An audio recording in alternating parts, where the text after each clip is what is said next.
More to tell soon. Go ahead, Peter. Thank you, Jen. The president said in the spring that Pentagon generals had briefed him that the greatest threat facing America is global warming. Is that still the assessment now that we are facing down a potential cyber war with Russia?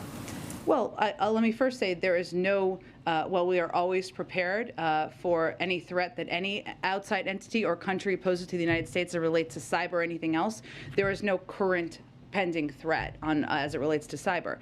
In terms of the threats you're touching on, that was a briefing from the military, so I'd point you to them. And so as far as anybody watching who's seen the coverage, it's very, at times, distressing images of Russian military movements. The #1 threat facing the country right now remains global warming. Well, Peter, I think it's important, as we're all educating the public here, to convey and reiterate the president has no intention of sending U.S. troops into Ukraine to fight in Ukraine. What we are doing is we are abiding by our obligations to our NATO allies and partners to ensure that they have the support and the resources that they need, and that is our right and our obligation as the United States. Okay, and why do you guys think that sanctions are going to stop Putin if his goal ultimately is to redraw the map so it looks like it did 70 or 80 years ago? What sanction is going to stop him from doing that? Well, I think, just to kind of reiterate maybe something you touched on there, for anyone who watched his speech last night, what he made clear in that speech is that he doesn't even necessarily or doesn't recognize the independence of Ukraine as a country. And that certainly gives us an indication of where his intentions are at this point in time.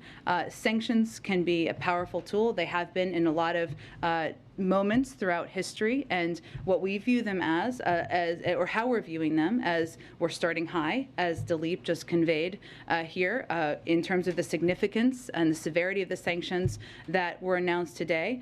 Yes, our intention is to have a deterrent effect, and there are, well, what they have done to date is completely unacceptable. There's certainly far worse that could happen. What we want to do is prevent a large-scale invasion, death and destruction across Ukraine, devastation to the Ukrainian people. And that what happens with sanctions is they work over time. They're not an end. They're not intended to max out at the beginning. They're long-lasting and sustainable, and they're intended to squeeze. But if you look at what is happening now, what President Putin has stated as his intention is he wants to divide NATO. The opposite of that has happened, Peter. He also wanted to a geopolitical project, Nord Stream 2, to go forward. That has not happened. He wants to make sure there is a vibrant economy for the Russian people. They're not on that track. So his intentions and his objectives are not playing out. But so I guess to follow up on that, the president said before he got here that Putin knows if I am president of the United States, his days of tyranny and trying to intimidate the United States and those in Eastern Europe are over. It's 2.5 years later.